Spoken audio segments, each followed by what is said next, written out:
Hi welcome back to my channel. ಇದು Anushka login Kannada. ನಾನು ಮನು ಮಂಜುನಾಥ್. ಎಲ್ಲರೂ ಹೇಗಿದ್ದೀರಾ? ಎಲ್ಲರೂ ಚೆನ್ನಾಗಿದ್ದೀರಾ ಅಂತ ಅಂದ್ಕೊಂಡಿದ್ದೀನಿ. ಇವತ್ತು ನಿಮ್ಮ ಮುಂದೆ ಒಂದು ಸೂಪರ್ ಆಗಿರುವಂಥ ರವೆ ಉಂಡೆ ರೆಸಿಪಿನ ತೋರಿಸ್ತಿದ್ದೀನಿ. ಬನ್ನಿ ವಿಡಿಯೋ ಯಾವ ರೀತಿ ಮಾಡೋದು ಅಂತ ನೋಡ್ಕೊಂಬೋಣ. ಅದಕ್ಕಿಂತ ಮುಂಚೆ ನನ್ನ ಚಾನಲ್ಗೆ ನೀವು ಯಾರ್ಯಾರು ಸಬ್ಸ್ಕ್ರೈಬ್ ಆಗಿಲ್ಲ ಸಬ್ಸ್ಕ್ರೈಬ್ ಮಾಡ್ಕೊಂಬನ್ನಿ. ಈ ವಿಡಿಯೋನ ಎಲ್ಲೂ ಸ್ಕಿಪ್ ಮಾಡ್ತೀನಿ, ಕಂಪ್ಲೀಟಾಗಿ ಫುಲ್ ನೋಡಿ. ಈಗ ನಾನಿಲ್ಲಿ ಒಂದು ಪ್ಯಾನ್ ತಗೊಂಡು ಅದಕ್ಕೆ ಒಂದೂವರೆ ಟೇಬಲ್ ಸ್ಪೂನ್ ಆಗುವಷ್ಟು ತುಪ್ಪನ ಸ್ವಲ್ಪ ಕರಗಿಸ್ಕೊತಿದ್ದೀನಿ. ನಂತರ ನಾನಿಲ್ಲಿ ಒಂದು ಕಪ್ ಆಗುವಷ್ಟು ಡ್ರೈ ಫ್ರೂಟ್ಸ್ನ ತೊಗೊಂಡಿದ್ದೀನಿ. ಅದು ಸಣ್ಣದಾಗಿ ಹೆಚ್ಚಿಟ್ಕೊಂಡಿರೋದು. ನೀವು ಬೇಕು ಅಂತಂದರೆ ಯಾವ ಡ್ರೈ ಫ್ರೂಟ್ಸ್ ಆದರೂ ತೊಗೊಬೋದು. ಅದೇ ರೀತಿ ಸಣ್ಣದಾಗಿ ಹೆಚ್ಚಿಟ್ಕೊಂಡು ತುಪ್ಪದಲ್ಲಿ ಫ್ರೈ ಮಾಡ್ಕೊಳ್ಳೋಣ. ನೋಡಿ, ಇವಾಗ ಚೆನ್ನಾಗಿ ಸ್ವಲ್ಪ ಬ್ರೌನ್ ಆಗೋವರೆಗೂ ಫ್ರೈ ಮಾಡ್ಕೊಳ್ಳೋಣ. ನಿಮ್ಮ ಮನೆಯಲ್ಲಿ ಯಾವ ಡ್ರೈ ಫ್ರೂಟ್ಸ್ ಅವೈಲೇಬಲ್ ಇರುತ್ತೆ ಅದನ್ನು ಯೂಸ್ ಮಾಡ್ಕೊಳ್ಳಿ. ಜಾಸ್ತಿ ಕೂಡ ಹಾಕೋಬೋದು, ಕಡಿಮೆ ಕೂಡ ಹಾಕೋಬೋದು. ಇಲ್ಲ ಅಂತಂದರೆ ಸ್ಕಿಪ್ ಕೂಡ ಮಾಡ್ಕೊಬೋದು. ಹಾಗಿದ್ರೂ ಚೆನ್ನಾಗಿರುತ್ತೆ. ಈಗ ನೋಡಿ, ಸ್ವಲ್ಪ ಫ್ರೈ ಆಗ್ತಿದೆ. ಇನ್ನೊಂದು ಸ್ವಲ್ಪ ಫ್ರೈ ಆದ ತಕ್ಷಣ ಅದನ್ನು ಬೇರೆ ಪಾತ್ರೆಗೆ ಎತ್ತಿಟ್ಕೊಂಬಿಡೋಣ. ನಂತರ ನಾನಿಲ್ಲಿ ಅದೇ ಪ್ಯಾನಿಗೆ 1 ಕಪ್ ಆಗುವಷ್ಟು ಬಾಂಬೆ ರವಾನ ತೊಗೊಂಡಿದ್ದೀನಿ. ನೀವು ಬೇಕು ಅಂತಂದರೆ ಕ್ವಾಂಟಿಟಿ ಜಾಸ್ತಿ ಮಾಡ್ಕೊಬೇಕು ಅಂತಂದರೆ ಜಾಸ್ತಿ ಕೂಡ ತೊಗೊಬೋದು. ಕ್ವಾಂಟಿಟಿ ಜಾಸ್ತಿ ಮಾಡಿಕೊಂಡ್ರೆ ಸಾಕು.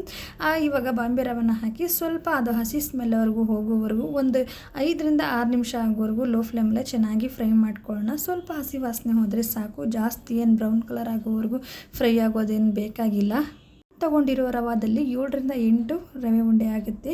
ನೀವು ಬೇಕು ಇನ್ನೂ ಜಾಸ್ತಿ ಮಾಡ್ಕೊಬೇಕು ಅನ್ನೋರಿದ್ದರೆ ರವೆನ ಜಾಸ್ತಿ ಕ್ವಾಂಟಿಟಿ ತೊಗೊಂಡ್ರೆ ಸಾಕಾಗುತ್ತೆ, ಜಾಸ್ತಿ ಆಗುತ್ತೆ. ಸ್ಮಾಲ್ ಸೈಜ್ ಏನಾದರೂ ಮಾಡ್ಕೋತೀನಿ ಅಂತಂದರೆ ಒಂದು 10 ಆಗುತ್ತೆ. ಮೀಡಿಯಮ್ ಸೈಜ್ ಏನಾದರೂ ಮಾಡ್ಕೋತೀನಿ ಅಂತಂದರೆ ಒಂದು 8 ಆಗುತ್ತೆ. ನನಗೆ ಒಂದು 8 ಆಗಿತ್ತು ಅಷ್ಟೇ. ನಾನು ಮೀಡಿಯಮ್ ಸೈಜಲ್ಲೇ ಉಂಡೆನ ಮಾಡ್ಕೊಂಡಿದ್ದೆ. ಇವಾಗ ರವೆ ಚೆನ್ನಾಗಿ ಫ್ರೈ ಆಗಿದೆ, ಸಾಕು. ಇಷ್ಟ ಆದರೆ ಈಗ ನಾನಿಲ್ಲಿ ಒಂದು ಮಿಕ್ಸರ್ ಜಾರಿಗೆ ರವೆನೆಲ್ಲ ಹಾಕೊತಿದ್ದೀನಿ.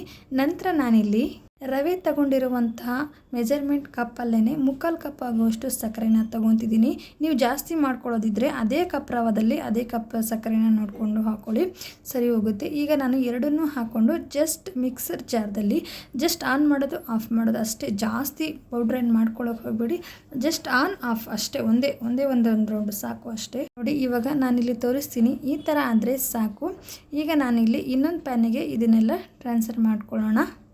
ಇಲ್ಲಿ ಈ ಥರ ಮಾಡ್ಕೊಂಡು ನೋಡಿದ್ರೆ ಅದು ತರಿಯಾಗಿರಬೇಕು. ಇದು ರೆಡಿಯಾಗಿದೆ. ಈಗ ಈ ಥರ ಆದರೆ ಸಾಕಾಗುತ್ತೆ. ನಾನಿಲ್ಲಿ ಅದೇ ಪ್ಯಾನಿಗೆ ಅದೇ ಕಪ್ ಮೆಜರ್ಮೆಂಟಲ್ಲಿ 1 ಕಪ್ ಆಗುವಷ್ಟು ಕೊಬ್ಬರಿ ತುರಿನ ತೊಗೊಂಡಿದ್ದೀನಿ. ಇದು ಸ್ವಲ್ಪ ಜಸ್ಟ್ ಬಿಸಿ ಮಾಡ್ಕೊಂಬೋಣ, ಜಾಸ್ತಿ ಫ್ರೈ ಮಾಡೋದು ಬೇಡ.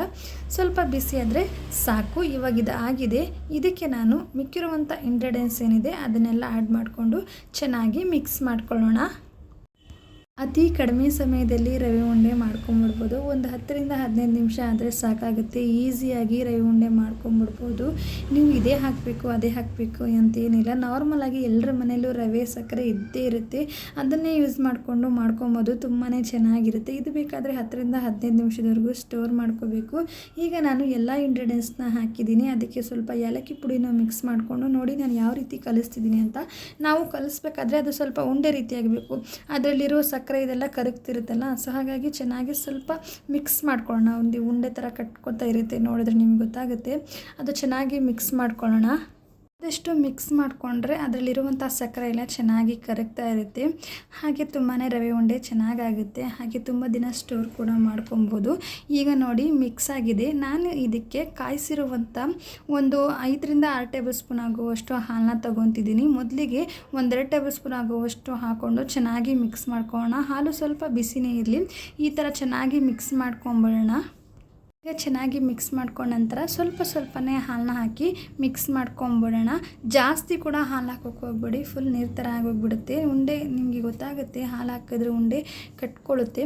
ಆ ರೀತಿನ ಹಾಲನ್ನ ಆ್ಯಡ್ ಮಾಡ್ಕೊಳ್ಳೋಣ. ಜಾಸ್ತಿ ಹಾಲು ಹಾಕ್ಕೊಳ್ಳೋಕೆ ಹೋಗ್ಬೇಡಿ. ನಾನು ತೊಗೊಂಡಿರೋ ಕ್ವಾಂಟಿಟಿಗೆ 5-6 ಟೇಬಲ್ ಸ್ಪೂನ್ ಆಗುವಷ್ಟು ಬಿಸಿ ಹಾಲು ಸಾಕಾಗುತ್ತೆ. ಈಗ ನನಗೆ ಹಾಲು ಸಾಕಾಗಿದೆ. ನಾನಿಲ್ಲಿ ನಿಮಗೆ ಉಂಡೆ ಮಾಡಿ ತೋರಿಸ್ತೀನಿ. ಜಾಸ್ತಿ ಹಾಲು ಯಾವುದೇ ಕಾರಣಕ್ಕೂ ಹಾಕ್ಕೊಳ್ಳೋಕೆ ಹೋಗಬೇಡಿ. ಉಂಡೆ ಗಟ್ಟಿಯಾಗಿದೆ, ಕಟ್ಕೊತಿದೆ ಅನ್ನೋ ರೇಂಜಿಗೆ ಹಾಲನ್ನ ನೀವು ನೋಡಿಕೊಂಡು ಸೇರಿಸ್ಕೊಳ್ಳಿ. ಇವಾಗ ನನಗಾಗಿದೆ. ನಾನು ಇನ್ನೊಂದು ಸ್ವಲ್ಪ ಮಿಕ್ಸ್ ಮಾಡ್ಕೊಂಬಿಡ್ತೀನಿ ಕಂಪ್ಲೀಟಾಗಿ ಎಲ್ಲವನ್ನು. ನಂತರ ನಾನಿಲ್ಲಿ ನಿಮಗೆ ಉಂಡೆ ಕಟ್ಟೋದು ಎಷ್ಟು ಚೆನ್ನಾಗಿ ಬರುತ್ತೆ ಅಂತ ಹಾಗೆ ತೋರಿಸ್ಕೊಡ್ತಿದ್ದೀನಿ, ನೀವು ನೋಡ್ಬೋದು.